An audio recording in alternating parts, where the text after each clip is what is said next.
Great morning जी, great morning दोस्तों। मैं भूपेश आनंद बेटे आज फिर आपके सामने एक बड़ा प्यारा सा इंपॉर्टेंट सा चैप्टर लेक्चर लेकर आया हूँ। In the last lecture number 6 specifically for F9 ACCA कैपलन BBB skill level, जो मैंने आपको लास्ट क्लास में कॉस्ट ऑफ इक्विटी के डिफरेंट डिफरेंट मॉडल्स को बताया, और वो थोड़ी सी क्लास लंबी भी हो गई। और जो लास्ट में वेटेड एवरेज कॉस्ट था, मुझे लगा कि शायद मैंने शॉर्ट में बताया, तो दोबारा से आज मैं उस लेक्चर को, लेक्चर नंबर 7, एक और नया लेक्चर ले रहा हूँ, just to emphasise, just to give you an importance in regard to weighted average cost of capital. तो मन छोटा नहीं करना। आप देखिए लास्ट लेक्चर बड़ा हो गया, मेरे को लगा कि अंदर से महसूस हुआ कि यार नहीं, वेटेड कॉस्ट में कुछ और बताना चाहिए, तो मैंने एक नया लेक्चर प्रिपेयर कर दिया। बेटे इतनी चिंता आपको अपनी नहीं होगी जितनी चिंता मुझे आपकी है। आप बस रजिस्टर ओपन करें, जैसे मैं कहूं वैसे करते जाएं। कैलकुलेटर आज आपके हाथ में होना बड़ा कंपलसरी है, क्योंकि जो भी मैं क्वेश्चंस आज कराने वाला हूं, you know I will be doing test to understanding from Kaplan chapter number 17। तो आपका कैलकुलेटर से कैलकुलेट करना, आपके पास हार्ड कॉपी का होना इंपॉर्टेंट है। एग्जामिनेशन किट भी हार्ड कॉपी में अपने पास रखेंगे तो ज्यादा फायदे में रहेंगे मेरे दोस्त। आइए जी, इन्हीं बातों के साथ मैं भूपेश आनंद आज आपके सामने बड़ी प्यारी प्यारी सी बातें करने वाला हूं। और मैंने ऊपर लिख दिया जी ग्रेट मॉर्निंग। ग्रेट मॉर्निंग लिखा, चैप्टर नंबर 17 लिखा, लेक्चर नंबर 7 लिखा, and today I will be basically focusing towards weighted average और just average cost of capital. That why we calculate average, what is the use of average. जैसे मैंने last lecture में भी और second या third lecture में भी बताया था आपको, सेकंड लेक्चर में, that it is important to calculate the average. आप एक स्पेसिफिक नहीं कह सकते। आप किसी प्रॉपर्टी की वैल्यू पूछते हो तो वो ऑन एन एवरेज बताता है। आप एज ए स्टूडेंट आपसे कोई मार्क्स पूछता है तो आप ऑन एन एवरेज बताते हो, ये नहीं बताते 51.2 एंड हाफ, ऐसा नहीं बोलते। On an average 60%, 70%, 80%। कहने का मतलब है कि जो पूरी दुनिया चल रही है, बेटा ये जो पूरी दुनिया चल रही है, ये सब की सब एवरेज पे चल रही है। आप मेरी बात को समझ रहे हैं? तो आज के इस लेक्चर के थ्रू मैं आपको ये बताऊंगा कि why it is important for a finance manager in the chapter 17 cost of capital, once we have already calculated cost of debt for redeemable, for irredeemable, for convertible, for non tradable, and then we have calculated cost of preferred stock, and then we have calculated cost of equity stock model as per dividend valuation model, as per capital asset pricing model. मैंने इतने सारे models कराए, growth को calculate करने की बात की, पास dividend से करेंगे, उसके बाद मायरन गॉर्डन का मॉडल बताया, B/R बताया, B रिटेंशन रेशो बताया, R रिटर्न ऑन इक्विटी। लेकिन मैं आपसे ये कहना चाहता हूँ, ये सभी कैलकुलेशंस बेटे ऑन एन एवरेज पे डिपेंड करती हैं। आप एवरेजली क्या काम करते हो, एवरेज हम जनरली कैलकुलेट करते हैं। तो आप ये बताइए, if Mukesh Ambani ask his own finance manager, please tell us what is the cost of capital, you know, finance manager cost of equity नहीं बताएगा मुकेश अंबानी को, finance manager cost of debt नहीं बताएगा, फाइनेंस मैनेजर सबका average लेके बताएगा। तो आज के इस लेक्चर के थ्रू मैंने यही बात आपसे बतानी है। आप जल्दी से रजिस्टर ओपन कर लें। बेटे क्लास तो स्टार्ट भी हो गई, कमर सीधी करें। मैंने एक नॉर्मल कर्व प्रिपेयर किया आपके लिए, और ये नॉर्मल कर्व का मतलब है कि ये दुनिया ऑन एन एवरेज पूरी इक्वली डिस्ट्रीब्यूटेड है। सारे क्रिश जैसे भी नहीं है और सारे ईशान जैसे भी नहीं है, ये जिंदगी ना मिलेगी दोबारा जैसे भी नहीं है। मतलब ऑन एन एवरेज हम सब एक जैसे हैं। अगर हम पूछे ACCA कितने साल में क्लियर होती है, तो कुछ बच्चों की होती होगी 5 साल में, कुछ बच्चों की 1 साल में भी हो जाती होगी, लेकिन ऑन एन एवरेज 2-2.5 साल वाले हैं, क्योंकि ज्यादातर वही पाए जाते हैं। तो दुनिया एवरेज पे चलती है, एक्सेप्शनल पे नहीं चलती। कहने का मतलब है कि as a finance manager, whenever you have calculated cost, individual cost, it is important to calculate the average, and the best parameter, the best graph, the best distribution is normal distribution which represents this average. So measures of central tendency आप सबने किया है बेटे, normal curve बनाना है, सभी ने बनाना है बेटे। घंटी जैसा है, जैसे मंदिर में जाएं है ना, तो आपको घंटी दिखती है तो घंटी बजाते हैं, बिल्कुल घंटी जैसा, बेल जैसा। 50% एरिया यहाँ पर है, 50% एरिया लाइज हियर, बिकॉज हम इस दुनिया में एवरेज की बात करते हैं। 50% here, 50% here, and this is 100%, and the middle point where if I draw a perpendicular, that is mean is equal to median is equal to mode, that is measures of central tendency, and आप यहाँ पर average निकालते हैं। Average को mu भी बोलते हैं, x बार भी बोलते हैं, कई बार हमने एक्स बार भी बोला, नॉर्मल भी बोला, एवरेज भी बोला। But the point is average दो तरह की होती है दोस्त। एक तो होती है sigma X upon N. Simple average, हमने सिंपल उस वेरिएबल के टोटल किया, डिवाइडेड बाय n कर दिया। और एक होती है दोस्त sigma W X upon sigma W, that is weighted average, we calculate on the basis of weights. It means ऐसा भी तो होता है ना कि एक सब्जेक्ट 50 नंबर का था, दूसरा 100 नंबर का था, तो आपको अब ये चेक करना है कि उसके कितने परसेंटेज आए, 50 में कितने नंबर आए और 100 में कितने आए। It means you have to calculate the weights. अभी हम आ रहे हैं उस वेट्स के ऊपर। मैं आपसे बस एक बात और कहना चाहता हूं कि जैसे आप सब ने 12th क्लास के बाद देखा होगा कि स्टूडेंट्स का श्रीराम कॉलेज में, लेडी श्रीराम कॉलेज में, हिंदू में, हंसराज में, रामजस में या दिल्ली यूनिवर्सिटी में, they generally go for the admission in the colleges. And in the colleges, whenever they ask, that is the first list, second list, उसमें क्या होता क्या है कि आपके एवरेज मार्क्स कितने हैं। अकाउंट्स में 100/100 आए हैं, बट एवरेज अगर 90% है तो आपको एडमिशन नहीं मिलेगा, क्योंकि 95% is a cut out. It means English में, मैथ्स में, बिजनेस स्टडीज में, इकोनॉमिक्स में, सभी में नंबर अच्छे आने चाहिए, तभी ऑन एवरेज होगा। हम आपकी पूरी नॉलेज की चेकिंग कर रहे हैं, हम आपसे ये चेक कर रहे हैं कि आप एक्चुअली में कहाँ पे आपका कितना नॉलेज है। एक पर्टिकुलर सब्जेक्ट में नॉलेज होना अच्छी बात है, बट बेटे लाइफ में सक्सेस तभी मिलती है जब आप सभी चीजों की नॉलेज रखते हैं। तो कहने का मतलब मैं ये कहना चाह रहा हूं, the point which I want to rely here, the point which I want to focus here, it is a weighted average, it is a average, and the weighted average is the best parameter as respect to simple average, because in simple average we assume that all the sources of funds I have procured the same amount of from all the sources। मतलब मैं simple average में ये मानता हूं कि मैंने बराबर बराबर बराबर बराबर सारे पैसे सभी सोर्सेज से बराबर बराबर प्रोक्योर किए, लेकिन प्रैक्टिकल लाइफ में ऐसा नहीं होता यार। मैं आपको अभी I think I have shown you the Apollo tyres, I have shown you the air India, I have shown you the Apple computer, I have shown you the McDonald's balance sheet. In practical life it is not so. So the point is it depends upon so many factors that whether you are raising it from debt or equity, और उसको हम करने वाले हैं वैसे chapter number 18 में capital structure में। अभी आप ये समझ लीजिए कि एडमिशन के लिए एवरेज बात होती है। कोविड टेस्ट अभी अभी गया, 1 साल 2 साल हो भी गए बेटा, भगवान ना करे दोबारा कभी आए। उसमें भी हम on an average, doctor check करता था ऑन एन एवरेज कितने वायरस है, एक पर्टिकुलर स्पेसिफिक की बात नहीं होती थी बेटे। ब्लड टेस्ट, यूरिन टेस्ट, आप किसी भी टेस्ट को देखें तो हम ऑन एन एवरेज कहते हैं कि उस लिमिट के अंदर होना चाहिए, लोएस्ट हाईएस्ट। आपका ब्लड प्रेशर लोएस्ट हाईएस्ट, आपका शुगर लेवल लोएस्ट हाईएस्ट, बीच में कहीं पे भी हो, क्योंकि स्पेसिफिक बड़ा मुश्किल है। Specific is unrealistic and realistic is average. तो कहने का मतलब है एज अ फाइनेंस मैनेजर, आप जिस भी कंपनी के फाइनेंस मैनेजर हैं, आप अपोलो टायर्स के हैं, तो आपने क्या किया, आपने चेक कर लिया कि आपकी कंपनी ने from where they have get that sources of fund, how much is a long term source, how much is a short term source, how much is equity, how much is debt, how much is working capital loan, and then you have calculated the individual cost, क्योंकि सभी के साथ agreement अलग हुआ है, तो आपने सभी की इंडिविजुअल कॉस्ट को अलग अलग कैलकुलेट कर लिया बेटे। लेकिन खाली इंडिविजुअल कॉस्ट निकालने से नहीं होगा, आप पूरी क्लास को लेके चल रहे हैं, है ना, पूरी इंडिया को लेके चल रहे हैं, पूरे पाकिस्तान को लेके चल रहे हैं, पूरे यूएसए को लेके चल रहे हैं, पूरे, इट मींस आप उस पूरी एंटिटी की बातें कर रहे हैं, अपोलो टायर्स। जैसे एक माँ के बड़े सारे बच्चे होते हैं, 3-4 बच्चे हैं, तो माँ पूरे बच्चों का ध्यान रखती है, ऐसा थोड़ी एक ही बच्चे का ध्यान रखती है। It means as a finance manager for an entity you will always calculate average and weighted average is the best। तो मैंने यहाँ पे लिखा following are the steps to be followed for calculating weighted cost। मुझे मालूम है आपको ये पता है, वैसे मैंने एक क्वेश्चन तो करा भी दिया था, लेकिन मैं उसको दोबारा से कराऊंगा। और आप सबको मैं कह रहा हूँ ना, कसम होगी अगर आपने नहीं लिखा। 2-3 स्टेप से छोटा सा लेक्चर है यार, मुझे पता है लेक्चर 6 थोड़ा सा लंबा हो गया, ये लेक्चर बड़ा छोटा है। तो following are the steps for calculating average. आप ये बताइए कि मुझे एक स्टूडेंट की एवरेज मार्क्स निकालने हैं, तो मुझे पहले सब्जेक्ट्स पता होने चाहिए और उसके इंडिविजुअल सब्जेक्ट्स पता होने चाहिए, मार्क्स पता होने चाहिए, तभी तो मैं एवरेज कैलकुलेट करूंगा। तो similarly as a finance manager whenever you want to calculate weighted cost, the first part is you should know how much is the cost for individual subjects. तो मैंने स्टेप नंबर 1 लिखा, calculate individual cost for all sources of funds. मतलब debentures की कितनी cost, which we have already seen, we have seen in the last lecture number 3, lecture number 4, lecture number 5, lecture number 6। But इतने सारे lectures मैंने individual cost को calculate करने के लिए, उसके लॉजिक्स को बताने के लिए ही तो बताए थे।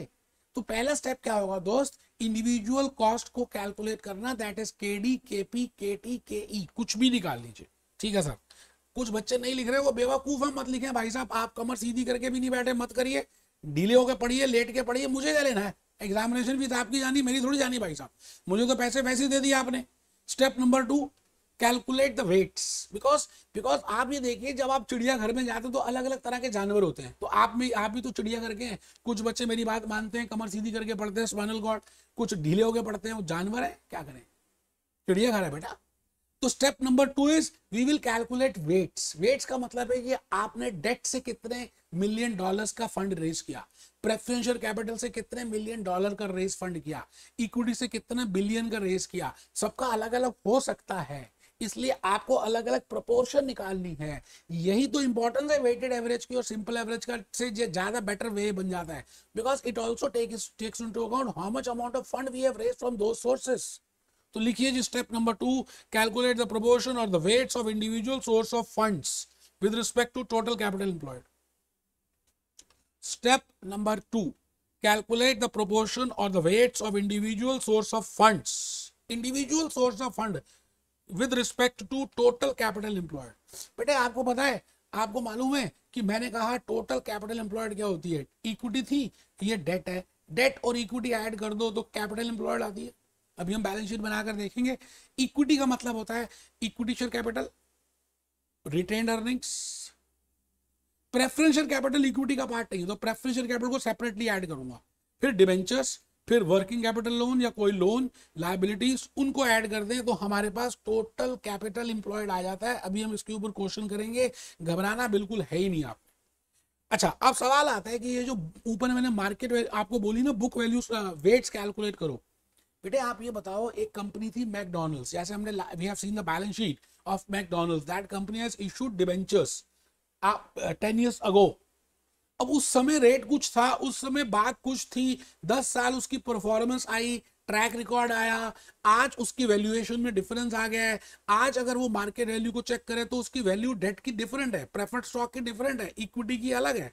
आप ये बताइए, एसीसी करने से पहले आपकी वैल्यू कुछ और थी, आज आप स्किल लेवल में, जैसे you can complete skill level you will have a different value, you can get a degree, you can get a job in big 4। It means value तो चेंज होती रहती है। अब आप ये बताइए, जो आप एसीसी से पहले जो वैल्यू थी उसको ज्यादा हमें इंपॉर्टेंस देनी चाहिए, या एसीसी स्किल लेवल के बाद जो वैल्यू आपकी होगी उसको ज्यादा इंपॉर्टेंस देनी चाहिए? और बेटे बड़ी सिंपल सी बात है कि we always give weight to market value, we always give weight to the current value. जो आज वैल्यू है, आप ऐसा क्यों कहोगे जी जो पहले थी उसको देखो? नहीं यार, आप एसी से करने से पहले मान लेते हैं 10,000 रुपए पर मंथ की सैलरी लेते थे, आज आपका स्किल लेवल हो गया, आप 50,000 रुपए पर मंथ लोगे, और आज and this is you will give more weightage to this. You getting my point? आप मेरी बात को समझ रहे हैं ना? मैं भूपेश आनंद आज आपसे ये कहना चाहता हूं कि वेट्स को हम दो तरह से निकाल सकते हैं, एक बुक वैल्यूज के बेसिस पे और एक मार्केट वैल्यू के बेसिस पे।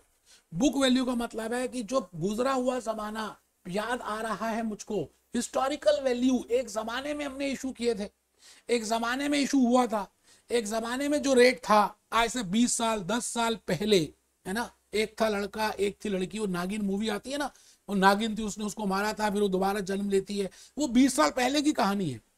बेटे आज के सिनेरियो में जो वैल्यू है उसको मार्केट वैल्यू बोलते हैं, तो we can calculate this, but अगर क्वेश्चन साइलेंट है तो you should always give the preference to the market value. आइए सर इसको हम प्रैक्टिकली करके देखेंगे। स्टेप नंबर 3 आप लिख लें, बड़ी मेहनत से बनाया यार, आप सोच भी नहीं सकते कि मैंने अपने आप सोचा कि यार मेरे को लास्ट लेक्चर में मैंने test yourself question number 17 करा तो दिया, लेकिन मेरा मन खुश नहीं था, तो मैंने उसकी अपनी सेटिस्फेक्शन के लिए दोबारा से लेक्चर 7 लिया कि आपको मजा आए, अच्छा लगे। अगर आप उसके बाद भी नहीं लिखते तो मेरे को दुख मिलेगा बेटा। So please write it down. Step number 3, step number 1 is calculate individual cost.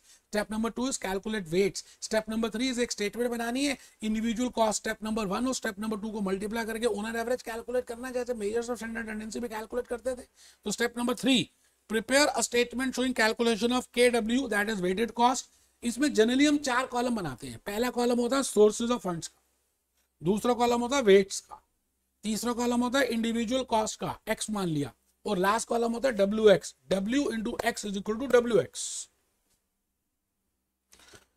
जैसे पहली आइटम है डेट, दूसरी आइटम है प्रेफरेंस शेयर कैपिटल, तीसरी आइटम है इक्विटी शेयर कैपिटल, और तीनों को जमा करते हैं तो कैपिटल एम्प्लॉयड आती है। अब सवाल आता है कि वो जो डेट की वैल्यू आप ले रहे हो वो बुक वैल्यू भी हो सकती है, मार्केट वैल्यू भी हो सकती है। अच्छा, डेट की जब बुक वैल्यू लेंगे तो प्रेफर्ड स्टॉक की भी बुक वैल्यू लेंगे, इक्विटी की भी बुक वैल्यू लेंगे। अच्छा, बुक वैल्यू पे कब करेंगे? जब क्वेश्चन स्पेसिफिकली कह रहा होगा कि calculate weighted cost on the basis of book value. But अगर क्वेश्चन साइलेंट है तो you will always calculate on the basis of market value.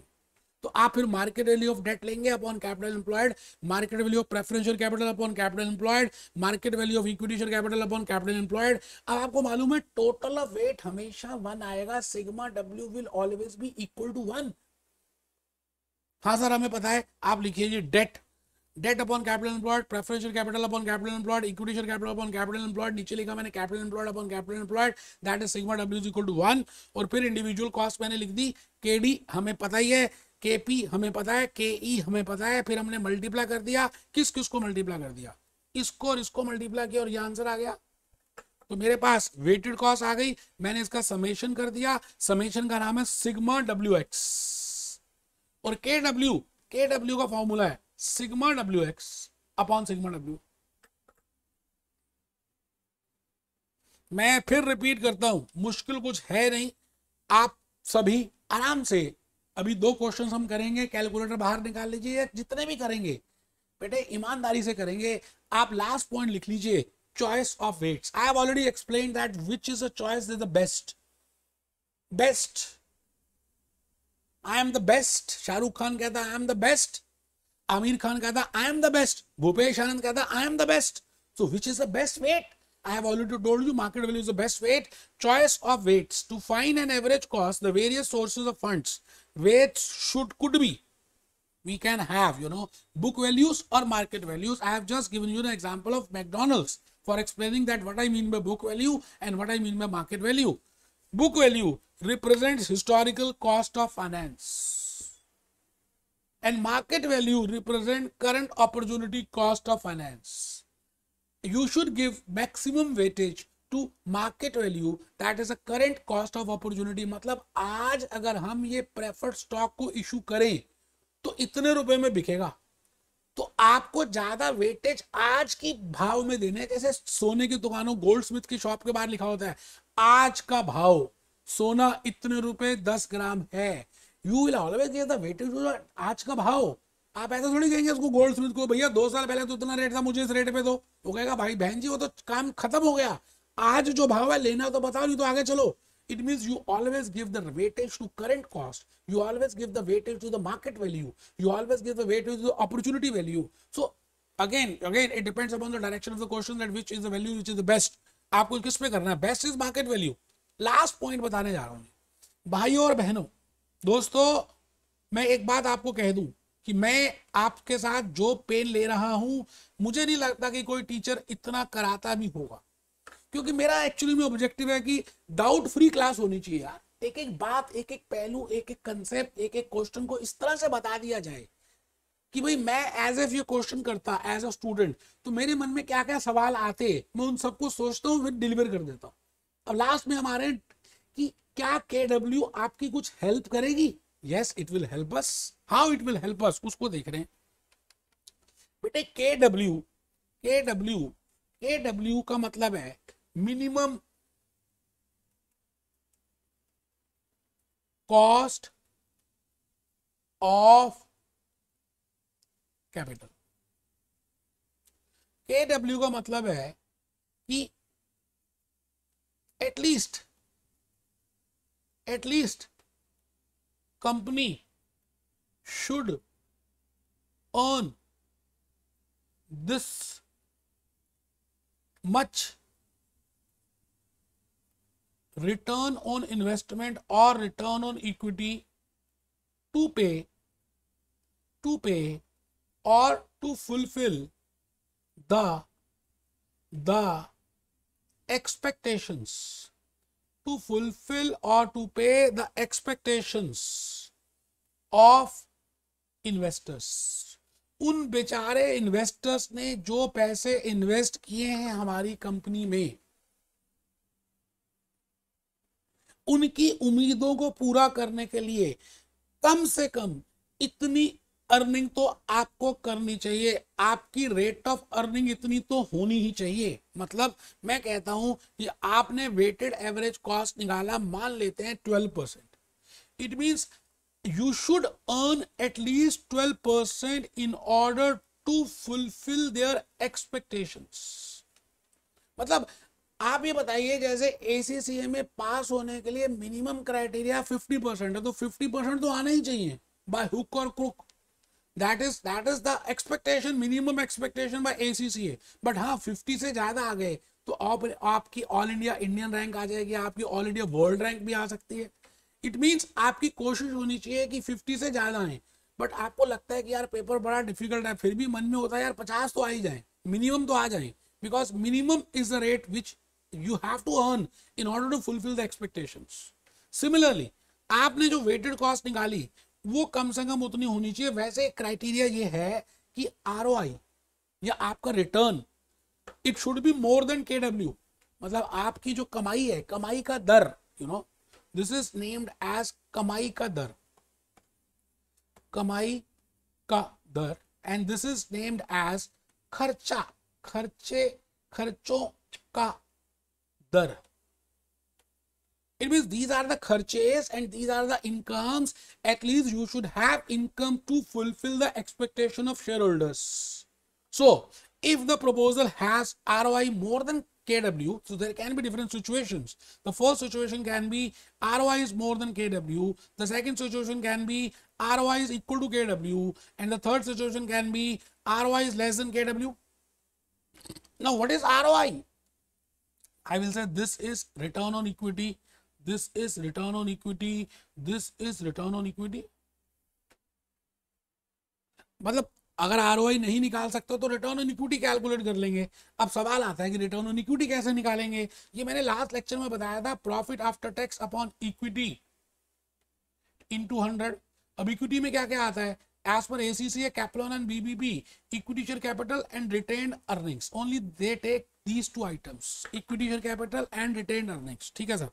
मैं भूपेश आनंद अपनी होश में क्वेश्चन नंबर 17 जो मैंने लास्ट लेक्चर में थोड़ा सा समझाया था, मैं मान के चल रहा हूं कि मैंने समझाया नहीं था, आप दोबारा से उस क्वेश्चन को निकालिए और आपके सामने मैं कैप्लॉन भी रख रहा हूं और अपने जूस नोट्स भी रख रहा हूं दोस्त, तब तक आप निकाल लीजिए। बेटे ये मैंने आपके लिए प्रिपेयर किए अपने juice notes. Cost of capital हम डिस्कस कर चुके हैं और ये केस स्टडी बड़ी प्यारी सी है कैपिटल स्ट्रक्चर की। The different cost, you know, cost of debt, KD, KP। अब देखिए बड़ी सारी आइटम्स दी हुई है, KD, KP, KS, KE, KA, weighted average cost, इसको हम KW भी कह सकते हैं। Importance of cost of capital, that why you want to calculate cost of capital. तो इसकी पॉजिटिव्स दिए हुए हैं कि what are the positives of cost of capital, helpful in capital budgeting. अभी अभी मैंने बताया, अगर आप किसी प्रोजेक्ट को इवेल्युएट कर रहे हैं तो आपको अब ये चेक करना है कि क्या उसकी कमाई का दर it is more than the cost. ठीक है सर। कैपिटल स्ट्रक्चर डिसीजंस में हेल्पफुल करता है, फाइनेंशियल एफिशिएंसी में हेल्पफुल इन दिस। तो market value of investment is equal to this, वो देख लेंगे। Cost of debt I think we have already discuss. मैंने आपको बताया था ट्रेडेड में irredeemable, redeemable, convertible, non tradable, bank loan, और मैंने बड़े लॉजिक के साथ, बड़े अच्छे क्वेश्चंस के साथ आपको बताया। फिर कन्वर्टेबल डेट भी मैंने डिस्कस किया और मैंने कहा जी पहले आप ये चेक कर लो कि कैश ऑफर ज्यादा अच्छा है या कन्वर्टेबल वैल्यू ज्यादा अच्छी है, उसके बाद आप फिर IRR कैलकुलेट करो। ठीक है सर, बहुत बढ़िया। कॉस्ट ऑफ प्रेफरेंस शेयर्स में मैंने बताया कि प्रेफरेंस स्टॉक में ग्रोथ रेट भी नहीं होता और टैक्स भी नहीं होता। टैक्स इसलिए नहीं होता क्योंकि वो डिस्ट्रीब्यूशन प्रॉफिट्स है। ग्रोथ इसलिए नहीं होता कि पहले हम कहते हैं कि फिक्स अमाउंट ऑफ डिविडेंड देंगे। फिर cost of equity share capital हम कर रहे थे, डिविडेंड वैल्यूएशन मॉडल किया। डिविडेंड वैल्यूएशन में ग्रोथ कैसे निकालते हैं, ग्रोथ जीरो कैसे है, कांस्टेंट डिविडेंड कैसे है, मायरन गॉर्डन क्या है, अर्निंग प्राइस क्या है, CAPM क्या है, सब बताया यार, सब कुछ बताया मेरे दोस्त। ये देखो जी, capital asset pricing model, this dividend valuation, dividend this. उसके बाद मैंने आपको एक्स डिविडेंड शेयर प्राइस भी बताया, that what I mean by ex dividend and why cum dividend price is more than ex dividend, and then how to calculate growth rate. Growth rate can be calculated either with the help of past dividends or it can be calculated with the help of Myron Gordon, B into R। चलिए जी, मैं अब आ रहा हूं पहले तो test your understanding question number 7 में। 17th में आप सब आ जाइए और हम सब उस क्वेश्चन को करेंगे। यहाँ पर चेक कर लीजिए, ये सब समझ आ जाएगा अब आपको कि आपके कैप्लन में बीबीबी में क्या लिखा है, अगर आपने अभी तक का लेक्चर मेरा ध्यान से सुना है तो। ठीक है जी, इसमें सारी वही बातें लिखी हैं, अब आपको समझ आएंगी। मैं test your understanding question number 17 में जा रहा हूँ, जो लास्ट लेक्चर में मैंने स्टार्ट किया था। और देखो अभी तक मार्किंग की हुई है इसकी। ठीक है जी, आप पहले क्वेश्चन को पढ़िए। एक कंपनी के पास 1 मिलियन नोट्स हैं, loan notes, debentures, debt, nominal value with a nominal value per loan up to $100 quoted in the market at $50 each. ठीक है, 25,000 preference shares at 40 cent. ठीक है, मतलब market value is 40 cent and 30 cent is the book value. 5%, 5 million ordinary shares quoted at 25 cent, nominal value is 30 cent. वो दिख नहीं रहा थोड़ा सा ना, इसमें शेडेड आ रहा है। The cost of capital of the securities is KD 9%, KP 12%, केई। अच्छा, आप ये बात का ध्यान रख रहे हैं कि आप केई को देखें तो cost of equity is always more than cost of preferred stock and cost of preferred stock is always more than cost of debt. It mean सबसे चीपर सोर्स ऑफ फंड क्या है? कॉस्ट ऑफ डेट, बिकॉज उसमें tax saving मिलती है, tax की छूट मिलती है। और डिविडेंड में whether it is a preference dividend or whether it is a equity dividend, we don't get any tax छूट, हमें कोई छूट नहीं मिलती, इसलिए वो महंगा है। और वहां पर फिक्स्ड नहीं है। इक्विटी शेयर कैपिटल सबसे महंगी है क्योंकि वहां पर लिमिटेशंस, एक्सपेक्टेशंस बहुत ज्यादा है, ह्यूज है।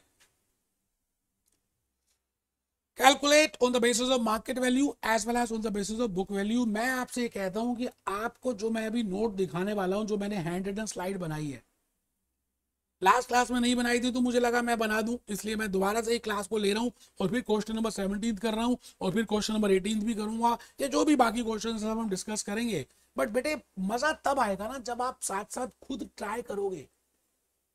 एक बार क्वेश्चन पढ़ लो आराम से, आराम से। आपके पास हार्ड कॉपी भी है, आप क्वेश्चन पढ़िए। मैं तब तक आपको अपनी स्लाइड की तरफ लेकर चलूंगा और आपको समझाऊंगा कि मैंने किस तरह से प्रिपेयर किया। बेटे मुश्किल है नहीं वैसे कुछ। आप ये देखिए जी, मैंने यहां पर एक तो यहां पे लिखा बुक वैल्यूज और यहां लिखा मार्केट वैल्यूज।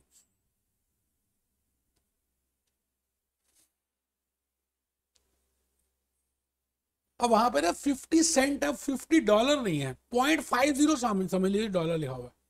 वो आपको दिख गया होगा। तो पहली चीज जो उन्होंने इशू किया वो लोन नोट्स इशू है, 10 लाख है, 1 मिलियन थे, 50 सेंट के हैं, नॉमिनल वैल्यू है, नॉमिनल वैल्यू 50 सेंट है, तो ये बेटे 5 लाख आ गए। चेक कर लीजिए, 10 लाख इंटू 0.50, तो डॉलर्स में निकाल लेते हैं, ये 5 लाख आ गए। अभी मार्केट वैल्यू छोड़ देते हैं, पहले बुक वैल्यू उसकी देखें। दूसरा, they have issued preference shares capital 6,25,000 into 30 cent, है ना, तो 0.30 कर दीजिए, 6,25,000 इंटू 0.3, ये आ गए जी। देखो मैं अभी भी कैलकुलेटर से कर रहा हूँ और आप बेशरम हो कि अपने मोबाइल के कैलकुलेटर से कर रहे हो और कुछ तो कर भी नहीं रहे। मर्जी है भाई साहब, मैंने करने के बाद फिर कर रहा हूँ कि आपको लॉजिकली समझाऊं। Third source of fund is equity share capital, 50 lakh है, 50 मिलियन है और 5 मिलियन है और 20 सेंट का है, तो कर दीजिए जी 50 लाख इंटू 0.2, ये आ गया 10 लाख। तो आप चेक करिए जी, बुक वैल्यू टोटल अगर आप देखें ये आ रही है जी 16,87,500, ये आ गया जी कैपिटल एम्प्लॉयड। मैं फिर कहता हूं, क्वेश्चन करना अलग बात है यार, क्वेश्चन को समझ के करना अलग बात है, क्योंकि एक भी क्वेश्चन आपने समझ के ईमानदारी से कर लिया ना, तो इस जैसे कोई भी क्वेश्चन एग्जामिनेशन किट में आएंगे आप कर डालोगे, एटलीस्ट 70, 80, 90% कर लोगे। तो अभी ध्यान देंगे तो फायदे में रहेंगे। ठीक है सर, वर्किंग नोट दोबारा से ऊपर कर रहा हूं, मैं वर्किंग नोट बना रहा हूं और उस वर्किंग नोट में पहले बुक वैल्यू का पूरा ब्यौरा लिख रहा हूं और मार्केट वैल्यू का पूरा ब्यौरा लिख रहा हूं। बुक वैल्यू का ब्यौरा देखें तो लोन नोट्स हैं, प्रेफरेंशियल कैपिटल है, ये दी हुई है बेटा, कुछ भी मैंने अपने आप अज्यूम नहीं किया, सब कुछ गिवन है। और अगर आप मार्केट वैल्यू के ब्यौरे में आ जाएं, मार्केट वैल्यू, तो बेटे बुक वैल्यू और मार्केट वैल्यू डेट की सेम है 50 सेंट्स, बट प्रेफर्ड स्टॉक की मार्केट वैल्यू 40 सेंट है और बुक वैल्यू थी 30 सेंट। क्या पता कंपनी ने अच्छा काम किया हो, आज वो कंपनी प्रेफरेंशियल इशू करे तो 40 सेंट का बिक सकता है। अच्छा, इसी तरह से इक्विटी की मार्केट वैल्यू आज 25 सेंट हो गई है, मतलब पहले 20 सेंट में इशू किया था किसी भले जमाने में, आज 25 सेंट में आप बेच सकते हैं। ठीक है जी, तो इसका कैपिटल एम्प्लॉयड चेक कर लीजिए। So this is capital employed. मैं फिर रिपीट करता हूं जी, this is capital employed of current market value and this is capital employed of book value. तो सबसे पहला काम, आपको जब भी वेटेड एवरेज कॉस्ट निकालना है, चांस की बात है इस क्वेश्चन में उन्होंने कहा जी बुक वैल्यूज पे भी निकालिए और मार्केट वैल्यूज पे भी निकालिए, इसलिए मुझे बुक वैल्यू और मार्केट वैल्यू दोनों करने पड़ रहे हैं। कई बार मार्केट वैल्यू होगा तो खाली मैं मार्केट वैल्यू करूंगा। ठीक है सर, अब मैं क्या कर रहा हूं, मैंने अभी आपको एक स्टेटमेंट बना के दिखाई थी, फॉर्मेट बनाया था, that this is the format which you will be following while calculating weighted cost. पहला कॉलम होगा सोर्सेस का, दूसरा वेट्स का, तीसरा इंडिविजुअल कॉस्ट का, फोर्थ टोटल कॉस्ट का। आप चेक करिए जी, डेट 0.296 कैसे आया, कौन सा बच्चा बताएगा। देखो जी, ये है 5 लाख, ठीक है, तो मैंने लिखा 5 lakh divided by total capital employed कितनी है 1687,500, ये है जी 0.296। कैलकुलेट करके देखिए जी, सभी बच्चे कैलकुलेट करके देखिए 0.296 आ रहा है या नहीं। 5 लाख अपॉन 1687,500, करो ना यार, करो ना बेटे, करो ना, प्रोपोर्शन निकाल रहे हैं बेटे, किसकी, डेट की। तो ये आ रहा है जी पॉइंट, मेरे कैलकुलेटर में आया जी 0.296। ऐसे ही प्रेफर्ड स्टॉक की निकालेंगे 0.111, मतलब हम करेंगे 1,87,500, कर लो 1,87,500 डिवाइडेड बाय 1,687500, ये आ गया जी 0.111। और ये कॉस्ट तो दी हुई है बेटे 9%, 9%, 12% और 18% दिया ही हुआ है, ये तो ऑलरेडी गिवन है। मैंने आपको बताया अभी कि कॉस्ट ऑफ डेट सबसे चीपर होती है। अभी नेक्स्ट चैप्टर इसी पॉइंट पे आधारित है। ठीक है जी, तो ये किया, ये किया, ये किया, टोटल किया, ये आपके पास आ गया सिग्मा WX। इट मींस आपकी minimum cost, it means you should earn at least 14.66%। ऐसा समझ लीजिए कि आपको कम से कम 14.66% कमाई करनी चाहिए। क्यों? क्योंकि आपका इतना तो खर्चा ही है एज पर बुक वैल्यूज। अगर आप मार्केट वैल्यू के बेसिस पे चलें तो आप ये बताइए जी मार्केट वैल्यू के बेसिस पे कैसे करेंगे, खाली वेट्स ही तो चेंज होंगे। मैं करके दिखा देता हूँ। अगर आप मार्केट वैल्यू के बेसिस पे करेंगे तो मैं इनके वेट्स को चेंज कर रहा हूँ, नीचे टोटल 1 ही आएगा, ये चेंज हो जाएगा, है ना, ये प्रोपोर्शन चेंज हो जाएगी। ठीक है जी, देखो जी मार्केट वैल्यू में आपने ऑलरेडी किया है 5 लाख और टोटल आपको 20 लाख है। मैं करके दिखा रहा हूँ, जो कैप्लो ने किया है 5 लाख डिवाइडेड बाय 20 लाख, लेकिन उन्होंने समझाया नहीं है, भूपेश आनंद समझा रहा है 0.25। लो जी, ये फिगर मैंने निकाल दी 0.25, करके देख लो। फिर आ गया जी प्रेफरेंशियल कैपिटल 2,50,000, तो 2,50,000 डिवाइडेड बाय 20 लाख, ये आ गया जी 0.125। विश्वास ना हो तो करके देख लो, मैं क्यों दिखाऊं कैलकुलेटर से, अपने आप कर लो। बता तो रहा हूं, पेपर तो खुद ही करोगे और बहुत सारे काम खुद करने हैं। 12/50/20 इक्विटी का, ये आ गया जी 0.625। और विश्वास ना हो तो इसको टोटल करके देख लो, इसका टोटल भी 1 आना चाहिए।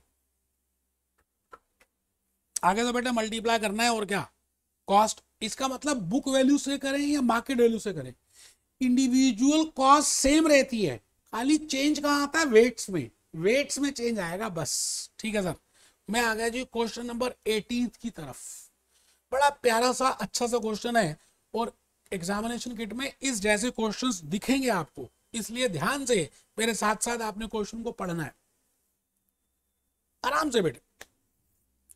A company has 10,025,000 ordinary shares with a market price of 155 cent cum dividend अब आपको पता है कि कम डिविडेंड प्राइस क्या होता है, जिसमें डिविडेंड भी छुपा होता है। ठीक sir. Annual dividend of 9 cent has been proposed. इसका मतलब अगर मैं 155 सेंट में से 9 सेंट लेस कर दूं, है ना, माइनस 9 कर दूं, तो ये 146 cent, it mean market price excluding dividend आएगा 146 सेंट। ठीक है जी। The company earns an accounting return of 10% and pays 40% of the return as dividend। मतलब डिविडेंड पे आउट रेशियो जो मैंने लास्ट लेक्चर में समझाया था जब मायरन गॉर्डन करा रहा था कि डिविडेंड पे आउट रेशियो 40% है, इसका मतलब रिटेंशन रेशियो 60% है। और आप ग्रोथ रेट अगर रिटेंशन रेशियो दिया हो तो निकाल सकते हैं। कैसे निकालेंगे? Growth is equal to B into R. ठीक है sir. The company has 13% redeemable loan notes and I have already told you how we can calculate the cost of redeemable debt. ठीक है सर। नॉमिनल वैल्यू है जी 7 million, traded at 105। They are due to be redeemed at a nominal value in 5 years. The rate of tax is 33%. What is the company's cost? Weighted cost. मैं भूपेश आनंद, पहली बात इसमें observation ये कहता हूं कि आपको यहाँ पे लिखा नहीं हुआ कि बुक वैल्यू पे करना है या मार्केट वैल्यू पे। तो जब आपको छूट मिले आपने लॉजिकल में ज्यादा लेना है। It mean you should consider market value. पहली बात आप लिख लीजिए, ध्यान से समझ लीजिए कि आपको पहली बात मार्केट वैल्यू पे करना है अगर कुछ भी क्वेश्चन में मेंशन नहीं है तो। ठीक है सर। दूसरी बात, यहां पर कॉस्ट ऑफ इक्विटी कैलकुलेट करना पड़ेगा क्योंकि आपको कॉस्ट ऑफ इक्विटी दिया नहीं हुआ। Test your understanding question number 17 में केडी केपी केई दिया हुआ था, तो यहां पर कॉस्ट ऑफ इक्विटी निकालना पड़ेगा। अच्छा, निकालने के लिए आप डिविडेंड वैल्यूएशन मॉडल लगाओगे और उसके लिए ग्रोथ रेट चाहिए, और ग्रोथ रेट या तो पास्ट डिविडेंड से निकलता है या मायरन गॉर्डन से निकलता है।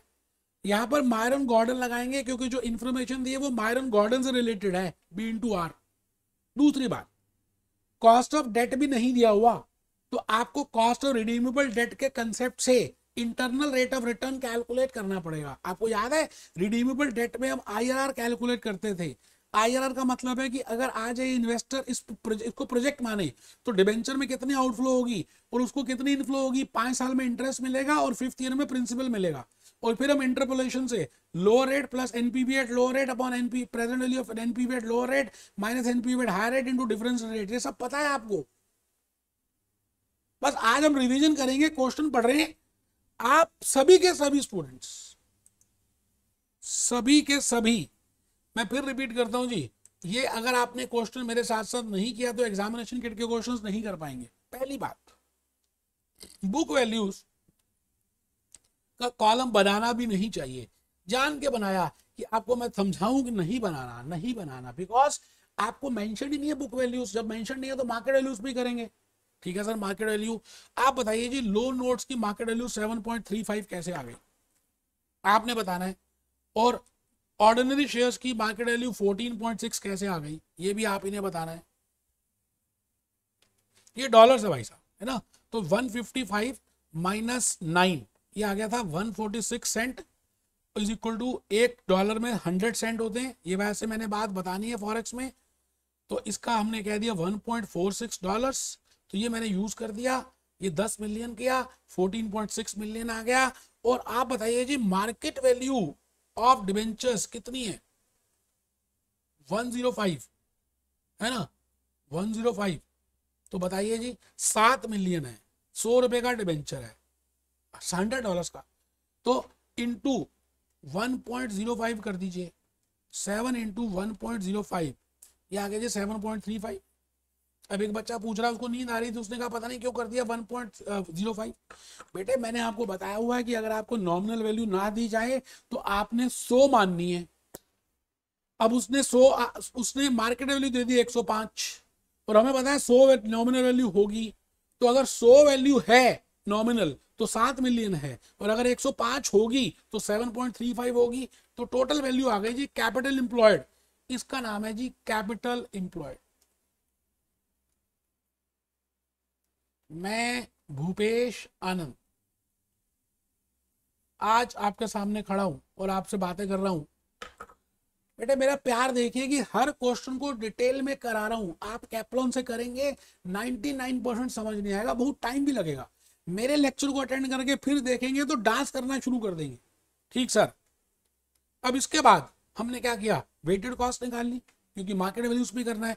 अच्छा, इसमें अब आपको ये चेक करना है, ये 7.35 अपॉन 21.95, 14.60 अपॉन 21.95।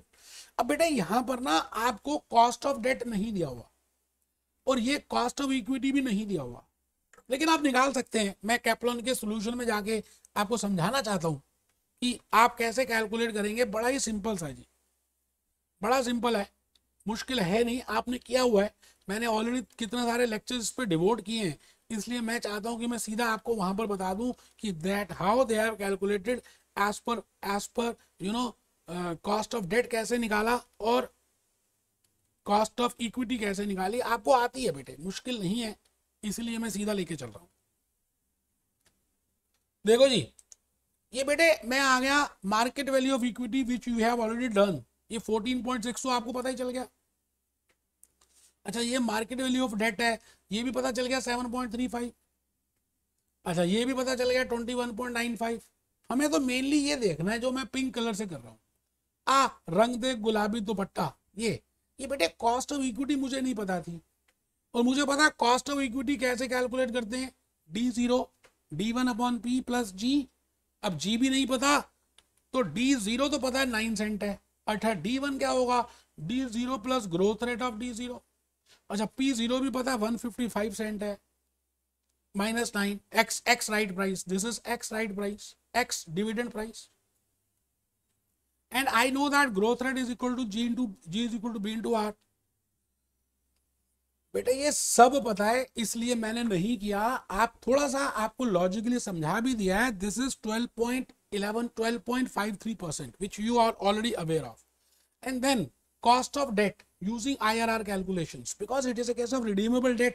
रिडीमेबल डेट में एक तो प्रिंसिपल वापस होगा, एक इंटरेस्ट मिलेगा, 5 साल का पीरियड है, ये आप ऑलरेडी कर चुके हैं। तो देखिए जी, उसकी जेब से 105 रुपए जाएंगे, क्यों, क्योंकि एक डिबेंचर की वैल्यू 105 रुपए की है, एक लोन नोट की, और उसको 5 साल तक 13 कंपनी को $13 देना पड़ेगा, because we are calculating cost from the point of view of company. अभी इन्वेस्टर के लिए नहीं कर रहे, अगर कुछ नहीं लिखा होता तो because I am a finance manager of a company, I want to calculate the weighted cost for a company and company gets a tax deduction on that and company will pay interest, then that tax deduction will be there. तो 13 into 1 minus this, that comes to 8.71. This is after tax interest, and then in the 5th year they will be getting the capital value। बिल्कुल ठीक है, ये annuity से गुणा किया, ये आपके सामने प्रेजेंट वैल्यू आ गई। अच्छा, आपको पता है IRR में 2 रेट्स लेते हैं बेटे, वो तो सब पता ही है, इसलिए मैंने समय नहीं लगाया और आज आपके सामने कैलकुलेशन करके मेंशन कर दिया। आइए जी, आइए अब ये देखिए, इन्होंने ना यहाँ पर वेटेड कॉस्ट घिचड़ बिचड़ कर दी। ये मैंने क्या किया, इसका एक अलग से स्टेटमेंट प्रिपेयर किया जो आपके सामने है, जो आपके सामने है बेटे। मेहनत की बेटे, कुछ ऐसा जल्दबाजी कुछ की नहीं है, देखो स्टेटमेंट बनाई है ना, ये देखो I have prepared a statement कि भाई इस तरह से करेंगे, स्टेटमेंट शोइंग दिस डेट। अब आपको पता चल गया 7.65 रेट है, and you also aware that 12.53 rate है, मल्टीप्लाई तो करना है, ये आ गया, ये आ गया, 10.9 आ गया। अब सवाल आता है कि 10.9 का मीनिंग हम सबको समझ आ चुका है, that this is the minimum rate which you should earn in order to fulfil the expectation of the shareholders. तो like this I have completed weighted cost of capital के कंसेप्ट मैंने discuss किए। और दोस्तों अभी वैसे lecture number 8 भी है जिसमें मार्जिनल कॉस्ट की बातें बताई है, उसमें प्रैक्टिकल नहीं आया हुआ, इसलिए जो बाकी के क्वेश्चन मैं अभी डिस्कस कर रहा हूं, आइए हम कैप्लॉन में चलें। 18 के बाद हमने ये देखना है कि क्या क्या क्वेश्चंस रह गए जो हमें करने हैं। आइए बेटे, 18 के बाद हम आ गए 19th में।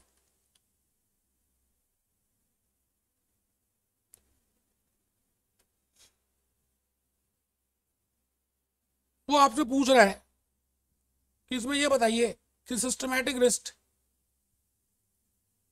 अच्छा क्वेश्चन ये आंसर है ना, तो वो पूछ रहा है, मैं क्वेश्चन यहाँ से पढ़ लेता हूँ, नहीं तो बार बार ऊपर नीचे करना पड़ेगा।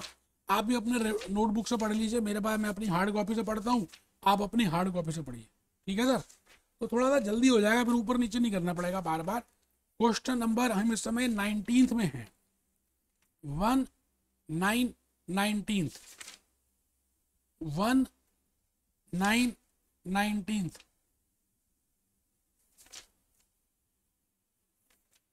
1 19 तो बेटा ये पेज नंबर 519 में जो मेरे पास बुक है इसमें ये बताना the following factors have been impacted the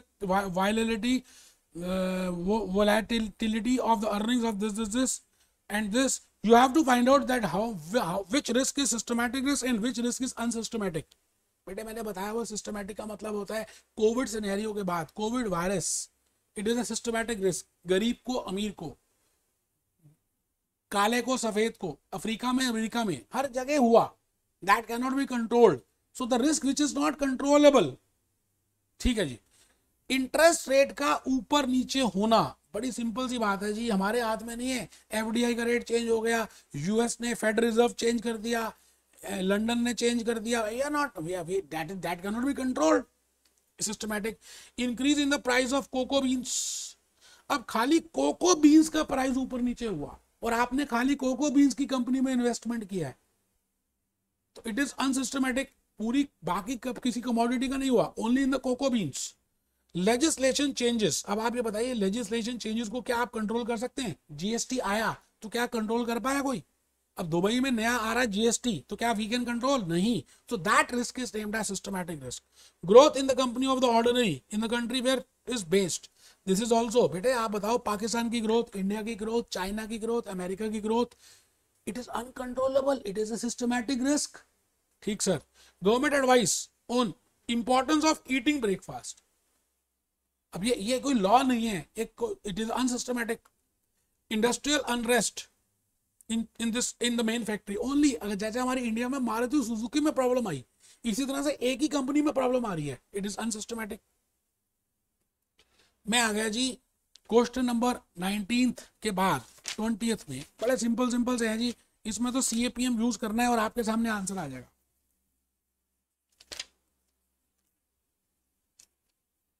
मैं आ गया जी the current average market return of risky investment is 12%। ये सीधा क्वेश्चंस में आ जाए क्योंकि वहीं सिंपल है, क्वेश्चन से दिखा दो।